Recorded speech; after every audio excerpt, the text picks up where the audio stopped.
মতো একটা ছোট লোক অশিক্ষিত ড্রাইভারকে 100 বার বিক্রি করলো আমার এই গাড়ির দাম হবে না। ইডিয়েট। আমার মতন একটা ড্রাইভারকে 100 বার কেন, তার চেয়ে বেশি বার বিক্রি করলেও তোমার গাড়ির দাম হবে না, সেটা হয়তো ঠিকই, কিন্তু এই গরিব ড্রাইভারের থাপ্পড়ের দামে তোমার মান মর্যাদা অহংকার সব আমি কিনে নিলাম। বাহ বাহ, এই না হইলে পুরুষ। প্রকাশ্য দিবা লোকে মানুষের সামনে একটা মেয়ের তার যোগ্য পুরস্কার দিয়া তুমি প্রমাণ করলা সামান্য একটা ট্যাক্সি ড্রাইভার হইলেও তোমার ভিতরে পুরুষত্ব আছে, অপরাধীর শাস্তি দেওয়ার সাহস আছে। আমি তোমার সাহস আর পুরুষত্বের শ্রদ্ধা জানাই। আখি আজ ভার্সিটি থেকে ফিরতে এত দেরি করছে কেন? ওকে নিয়ে আমার কোনো টেনশন নেই, টেনশন হচ্ছে ব্যাংক লোনটা নিয়ে। সুদে আসলে কত টাকা হয়েছে তা আল্লাহই জানে। আখি, কি রে মা, কি হয়েছে?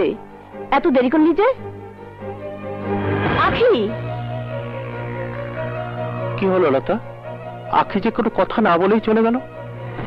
মনে হয় মন খারাপ, হয়তো বা বন্ধু বান্ধবের সাথে ভুল বুঝাবুঝি হয়েছে।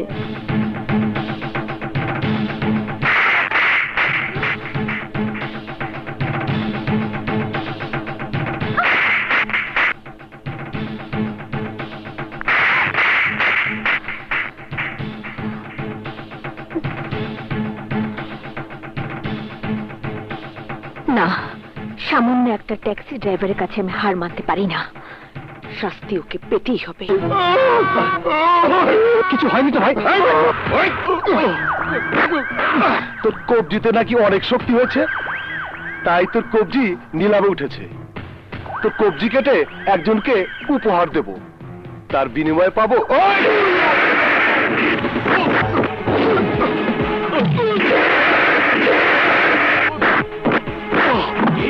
আমার দোস্তরে লাত্তি মারছো, এ হালার ভোলা খাড়া দে।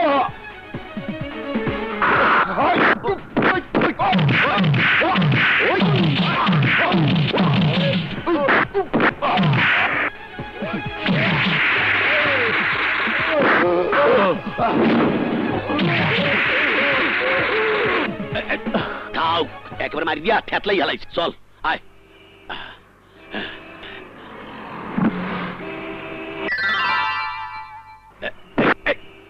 আবার কি হলো?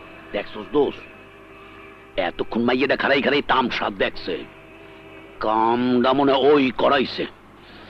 যা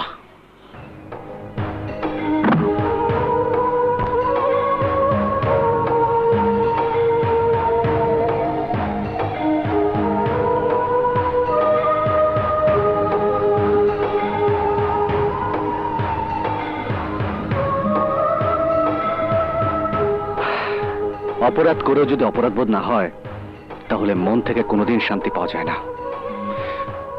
আর তাই তোমাকে শাস্তি পেতেই হবে।